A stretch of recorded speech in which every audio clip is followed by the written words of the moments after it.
What's going on YouTube? I'm Wayne and this is Wayne's Fish World, and I have a 125 gallon behind me. Now this is not the 125 gallon plant tank that I'll put in the annotation right there.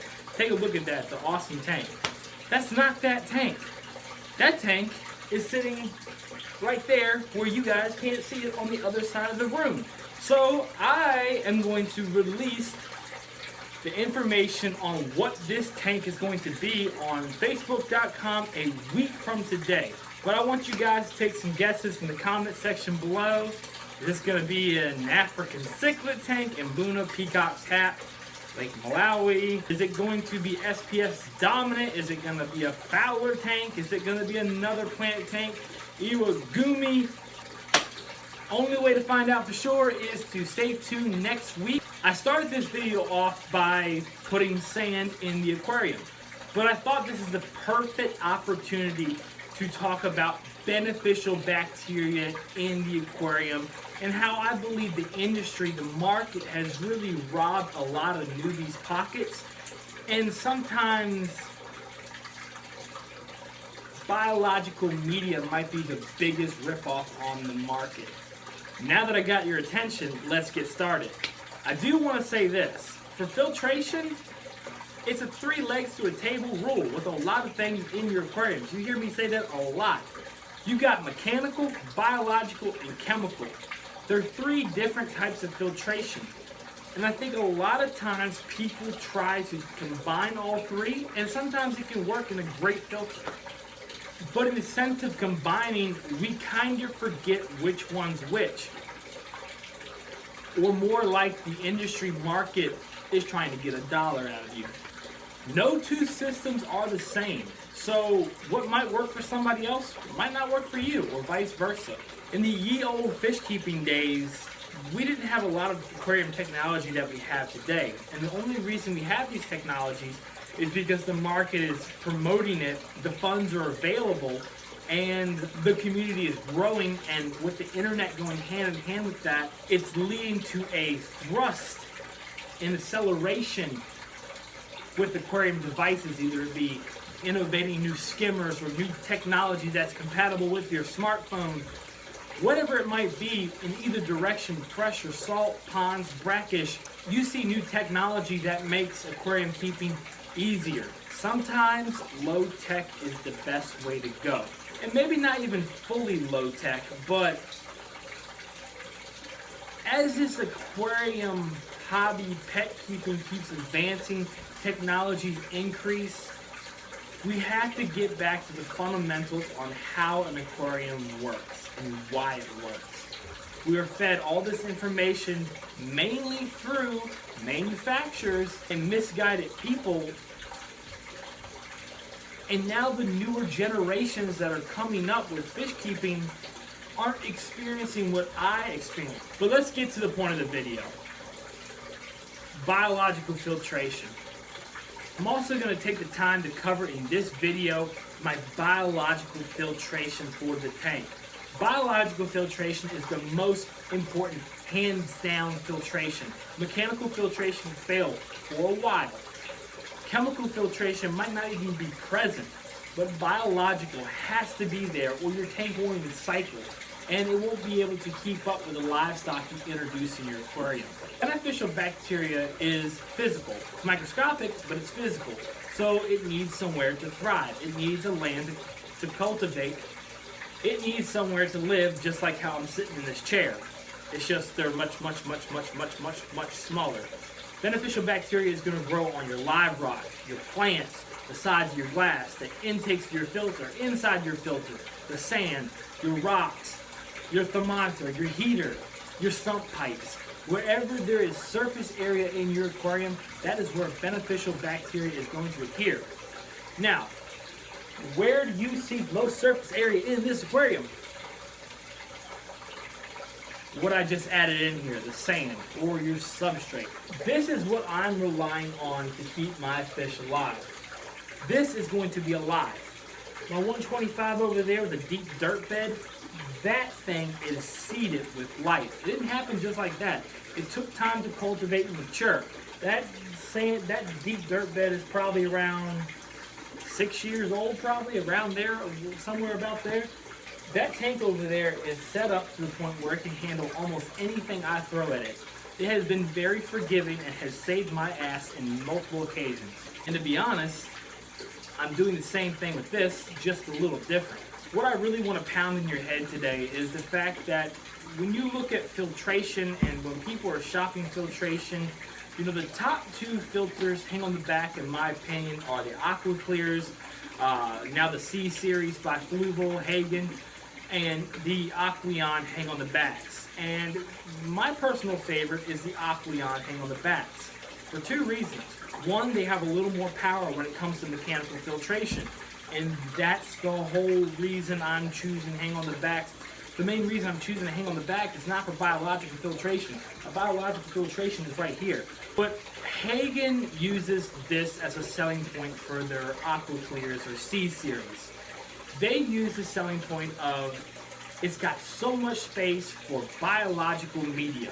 You can put carbon pads back there, you can put ceramic rings, and any other kind of biological media that you want.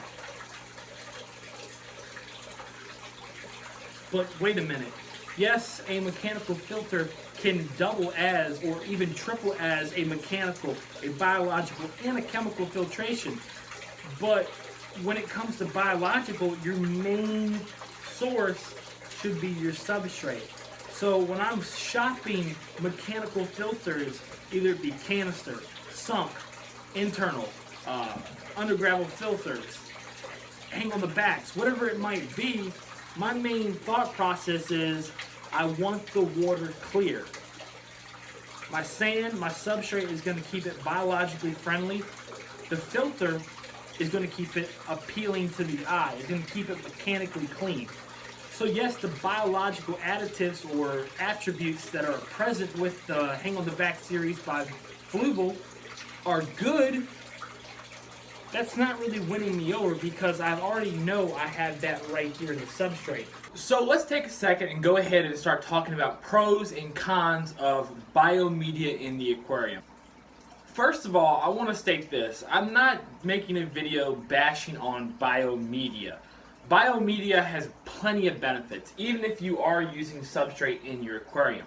The number one aspect of running biomedia in your aquarium is, for example, if you're running a canister filter or a sump and you've got bags of media, and let's say you need to set up a quarantine tank, or a fish gets sick, a fish has babies, or let's just say you have some kind of weird circumstance where you need to set up a new aquarium very quick to hold some fish.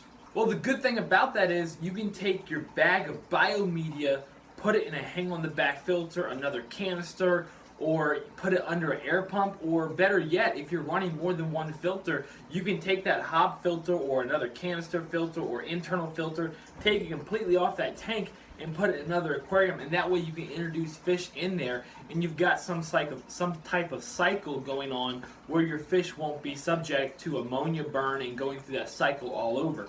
The pros and cons of every type of biomedia is its own video in itself. I do want to say some pros about K1 Colonize. This is the only biomedia that I'm truly going to trust. Or it might be some kind of biomedia that is in a chamber where it's tumbling constantly, either that be a reactor or a sump stage or its own filter in itself. The benefits of K1 Colonize and other biomedia that constantly tumbles in some type of chamber is the fact that it's cycling the bacteria. K1 Colonize can get pricey. You can definitely have a lot of DIY options out there to create the same effect. But if I'm running a bare bottom system, more than likely this is the media I'm going to choose. Now, there's many different types of medias that just sit in a bag, and I can tell you right now that's a disaster waiting to happen. But Wayne, what if I go with a porous media? It doesn't matter. Unless you're cleaning it on a regular basis, you're going to run into problems. Now, if you're doing your tank husbandry and also cleaning your beneficial media bags over, tank water in a bucket or something, if you don't perform those tank husbandries, it's going to backfire. The same thing with live rock and salt water. If you don't turkey base your live rock, stuff settles to it. Doesn't matter how much water flow you have in your aquarium, stuff settles to your rock, it turns into a nitrate harbor, and it's just going to turn into a disaster. Now, there are certain conditions where having biological filtration outside of your main display tank can be very beneficial, especially if you're going bare bottom, or if you have some kind of specialty fish where it might be best just to have little to no substrate or any kind of decorations in the aquarium. Or maybe if you have an extremely heavy bioload. Now, I'm not telling you you can overstock your tank if you get a couple of sumps and throw K1 colonize in there and hope for the best. You might be able to do that with small fish like platies, guppies, swordtails, stuff that really doesn't care how crowded it gets and they're not aggressive. But when it comes to certain fish like angelfish and tangs, fish that are territorial, it's not really going to work. You can have all the beneficial bacteria in the world, but if you don't give the fish their requirements in their habitat, it's not really going to balance out. I would focus on a filter that's centered around biological filtration if I was going bare bottom.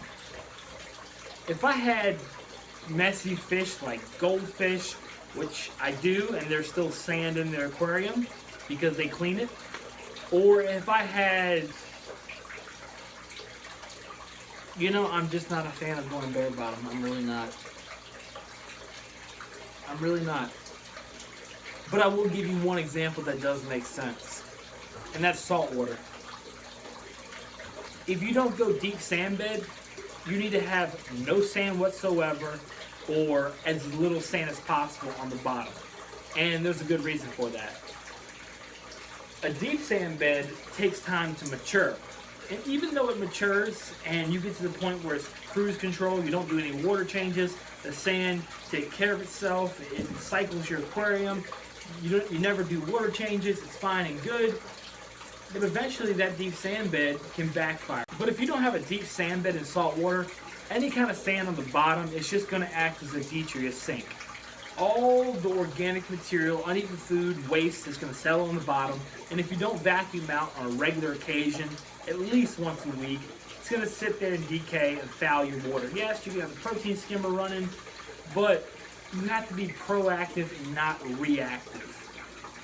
You know, you can have the biggest protein skimmer in the world, but yet if you have a waste farm in your substrate, what good are you doing? You're just putting a band-aid on it. You're not really stitching it up. I really wanted to come at you guys with a topic that was really bothering me. I see so many new people in the hobby or pet keeping, however you want to classify it. They get on this bandwagon. These companies tell them what they need to get. They spend all this money, and they're not even thinking on how, why, and what is it going to do for me and my inhabitants of my aquarium. I hope you guys like this video. Definitely leave your thoughts and comments in the comment section below. Stay tuned till next Sunday when I bring you another great video. Also, if you guys want to see what this tank is going to be in 1 week from today, stay tuned to Wayne's Fish World on Facebook.com. I'm going to release some information over there a week from today. Just remember, guys, learn your system, not the hobby. Find out what works for your aquarium. Think before you do things. Have a plan. And know why things work the way they do. Anyways, I hope you guys like this video. I'll see you guys next Sunday. Later.